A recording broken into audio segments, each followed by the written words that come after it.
Esta semana, sin duda, la noticia ha sido la declaración del Papa Francisco sobre las uniones homosexuales que ha aparecido en un documental biográfico sobre él, titulado precisamente Francesco. Una noticia que ha conmocionado y ha revuelto al mundo, ha dado la vuelta al mundo y sobre la que conviene meditar con calma. Precisamente por eso voy a hacer algo que no hago nunca y es leer, porque aparte de que lo que voy a decir es largo, no es una cuestión que se pueda tratar sin medir muy bien las palabras que se dicen.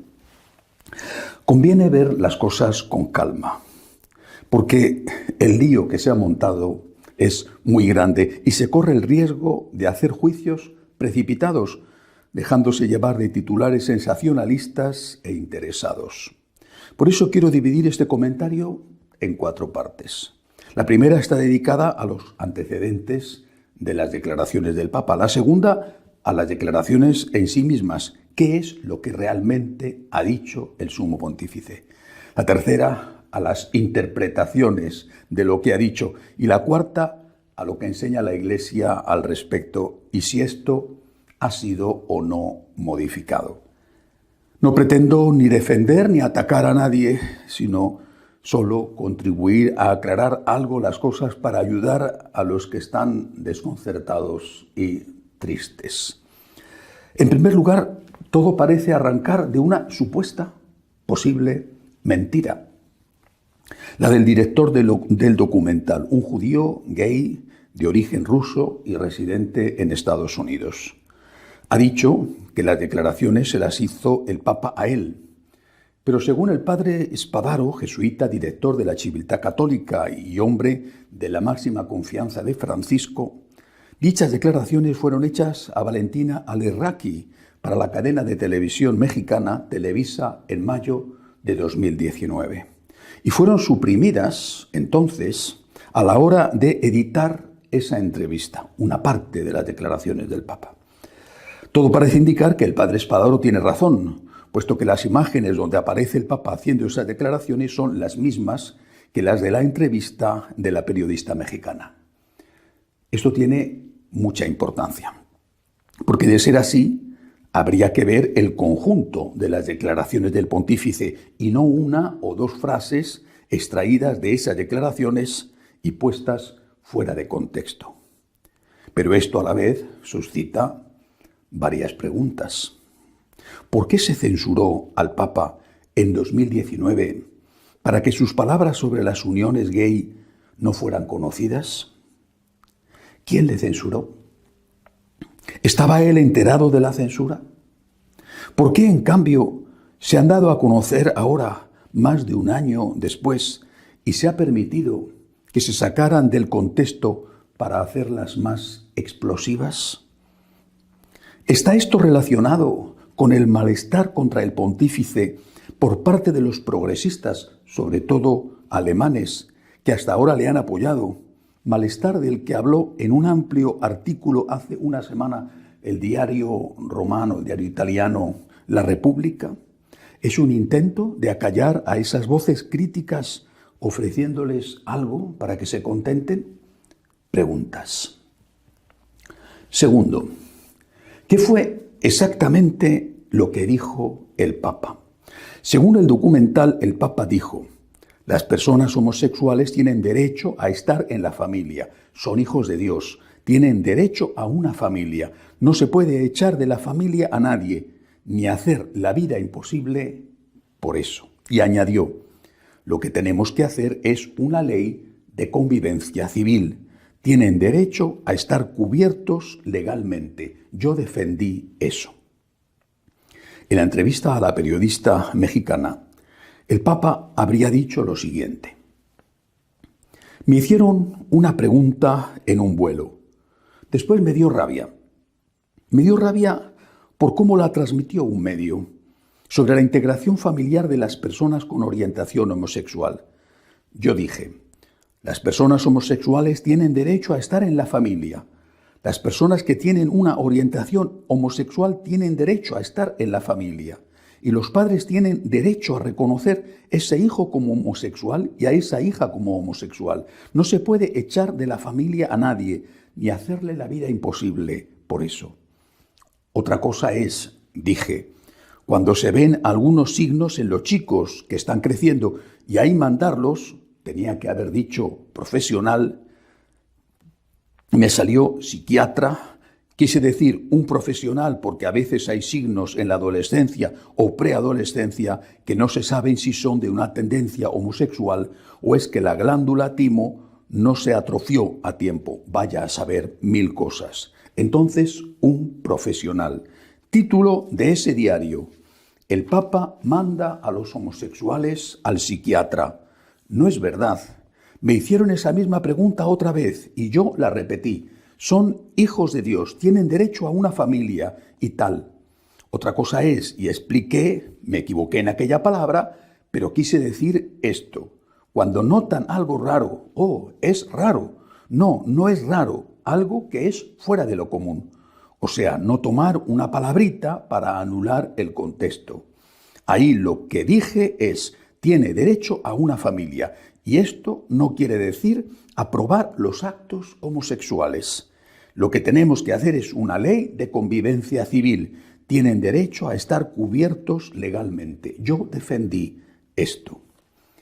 Es esta última parte de las declaraciones del pontífice la que habría sido suprimida de la entrevista con Valentina. Vuelvo a repetir la parte que fue suprimida.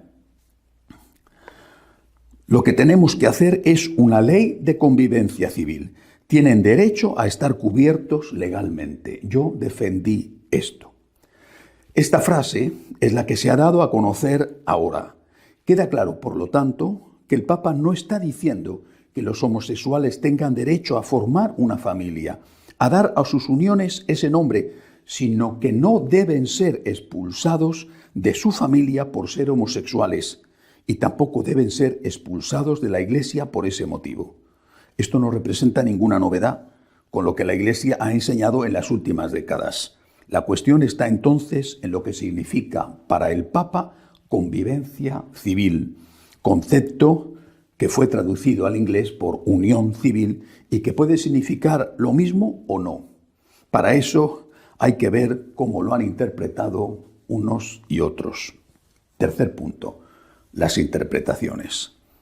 Personas muy próximas al Papa han salido enseguida a interpretar sus palabras diciendo que no hay un cambio en la doctrina.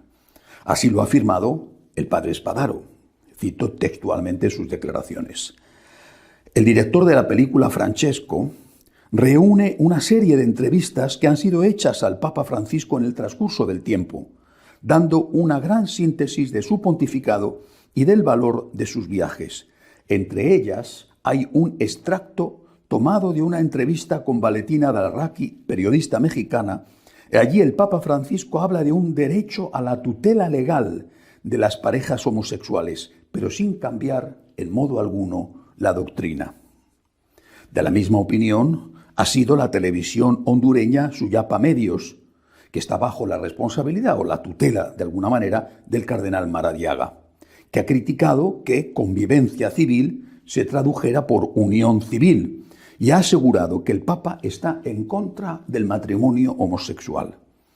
Otra persona muy próxima al pontífice es Monseñor Víctor Manuel Fernández, arzobispo de La Plata, que sí está de acuerdo, en cambio, en equiparar convivencia con unión.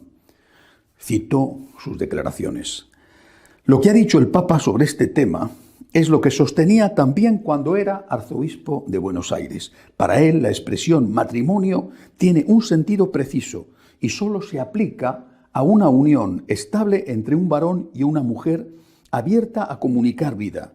Esta unión es única, porque implica la diferencia entre el varón y la mujer, que se unen en reciprocidad y se enriquecen en esa diferencia, naturalmente capaz de engendrar vida. Por lo tanto, hay una palabra, matrimonio, que solo se aplica a esa realidad. Cualquier otra unión parecida requiere otra denominación. No obstante, sigue diciendo Monseñor Fernández, Bergoglio siempre reconoció que sin llamarle matrimonio De hecho, existen uniones muy estrechas entre personas del mismo sexo que no implican de por sí relaciones sexuales, pero sí una alianza muy intensa y estable. Se conocen a fondo, comparten el mismo techo durante muchos años, se cuidan, se sacrifican el uno por el otro. Entonces puede ocurrir que ellos prefieran que en un caso extremo o de enfermedad no se consulte a sus parientes, sino a esa persona que conoce a fondo sus intenciones. Y por lo mismo prefieren que sea esa persona quien herede todos sus bienes, etc. Esto puede estar contemplado en la ley y se llama unión civil o ley de convivencia civil, no matrimonio. Bergoglio siempre tuvo esta opinión e incluso, años atrás, hubo una discusión en el episcopado argentino donde Bergoglio defendía esto, pero perdió. La mayoría decía que eso se iba a confundir con el matrimonio y preferían no innovar. Es posible que Monseñor Fernández, que conoce muy bien al Papa, tenga razón, pero no es el único que ha hablado sobre lo que el Papa pensaba cuando era arzobispo de Buenos Aires. En 2013, Sergio Rubín, el futuro biógrafo del Papa, dijo entonces que Monseñor Bergoglio apoyaba la idea de las uniones civiles como una forma de prevenir la adopción de niños por parte de los matrimonios homosexuales en Argentina. Pero Miguel Boites, director de la agencia de noticias argentina AICA, descartó esta afirmación calificándola como falsa. Lo que no cabe duda es de que cuando era arzobispo de Buenos Aires, el entonces Monseñor Bergoglio, hoy Papa Francisco, se opuso frontalmente a la aprobación del matrimonio homosexual. En una carta dirigida a las monjas de clausura pidiéndoles que rezaran para que no se aprobara esa ley, dijo que, cito textualmente, está en juego la identidad y la supervivencia de la familia, papá, mamá e hijos. Está en juego la vida de tantos niños que serán discriminados de antemano, privándoles de la maduración humana que Dios quiso se diera con un padre y una madre. Está en juego un rechazo frontal a la ley de Dios, grabada además en nuestros corazones. No seamos ingenuos. No se trata de una simple lucha política, es la pretensión destructiva al plan de Dios. No se trata de un mero proyecto legislativo, este es solo el instrumento, sino de una movida del padre de la mentira que pretende confundir y engañar a los hijos de Dios. Son las palabras entonces del arzobispo Bergoglio, arzobispo de Buenos Aires. Según esto, el Papa estaría en contra del matrimonio homosexual, pero, cito de nuevo a Monseñor Fernández, vería bien un tipo de legislación que permitiera a los que viven juntos, no solo homosexuales, y al margen de si tienen o no relaciones sexuales, transmitir bienes a través de la herencia o acoger al compañero dentro del propio programa de protección sanitaria, así como dejarle la pensión cuando uno de ellos falleciera. Cuarto punto. ¿Qué enseña la Iglesia? El magisterio de la Iglesia, que debe ser siempre fiel a la palabra de Dios y a la tradición, puede ser efectivamente modificado por un papa, pero de forma que no se contradiga lo que la Iglesia ha enseñado hasta el momento. Puede ser enriquecido, nunca cambiado. Si un papa lo hiciera, estaría diciendo que lo mismo que él ha desautorizado a sus predecesores, sería válido que un sucesor suyo lo desautorizara a él. Inmediatamente, el concepto de verdad queda suprimido. Pues una cosa que es hoy verdad y mañana no lo es, significa que no ha sido verdad nunca. Y si la Iglesia no puede decir que lo que enseña es verdad, queda instalada en el mundo de las opiniones, es decir, en el relativismo. Además, si el Papa hubiera querido contradecir la enseñanza de sus predecesores sobre este punto, habría debido hacer que Doctrina de la Fe publicara un documento o bien él mismo lo habría recogido en una exhortación apostólica o en una encíclica. Es ridículo pensar que una declaración hecha en una entrevista, en el caso de que el Papa con ella hubiera querido cambiar la enseñanza de la Iglesia, tenga fuerza de ley para modificar esa enseñanza. ¿Y qué es lo que enseña la Iglesia al respecto? El Catecismo habla de ello, pero sobre todo está expresado con mucha claridad en un documento del 3 de julio de 2003, publicado por Doctrina de la Fe, presidida en ese momento por el cardenal Ratzinger, siendo Papa San Juan Pablo II. En él se dice, cito textualmente, la Iglesia enseña que el respeto hacia las personas homosexuales no puede en modo alguno llevar a la aprobación del comportamiento homosexual ni a la legalización de las uniones homosexuales. Emplea la palabra uniones. El bien común exige que las leyes reconozcan, favorezcan y protejan la unión matrimonial como base de la familia, célula primaria de la sociedad. Reconocer legalmente las uniones homosexuales o equipararlas al matrimonio significaría no solamente aprobar un comportamiento desviado y convertido en un modelo para la sociedad actual, sino también ofuscar valores fundamentales que pertenecen al patrimonio común de la humanidad. La Iglesia no puede dejar de defender tales valores para el bien de los hombres y de toda la sociedad. Si lo que el Papa ha pedido, supuestamente, en una entrevista y no en un documento magisterial, es que haya una ley que él ha llamado de convivencia civil, por la que los convivientes, no necesariamente homosexuales y no necesariamente con relaciones sexuales entre ellos, puedan beneficiarse de algunos derechos reservados a los matrimonios, como recibir la pensión, la herencia, la asistencia médica, eso se trataría de una cosa muy distinta a que hubiera apoyado la legalización de las uniones homosexuales, se llamen o no matrimonio. De todos modos, siguen abiertas las preguntas que hice al principio. ¿Por qué ahora se publica esta parte de la entrevista hecha el año pasado y censurada entonces? ¿Por qué no ha habido, después de varios días y con el revuelo que se ha armado, un comunicado oficial del Vaticano aclarando las cosas? Quizás sean las respuestas a estas preguntas las que expliquen el verdadero significado de las palabras del Papa. Mientras tanto, sigue en vigor lo que ha enseñado la Iglesia hasta ahora y que, según los más profundos colaboradores del pontífice, éste no ha querido cambiar. La verdad no se puede cambiar. No puede ser una cosa verdad hoy y falsa mañana, porque entonces es que no fue nunca verdad. Y si la Iglesia se instala en las opiniones, simplemente deja de anunciar a Cristo, que es la verdad. Evitemos dejarnos llevar por los sensacionalismos y por los titulares interesados de determinados medios de comunicación. La doctrina no ha cambiado y no puede cambiar, simplemente. Otras cuestiones pues podrán ser estudiadas debidamente y podrán ser matizadas y explicadas. De momento no hay cambios, no hay ninguna versión oficial que explique las palabras del Papa y por lo tanto nos atenemos a lo que la Iglesia ha enseñado hasta ahora. Hasta la semana que viene, si Dios quiere.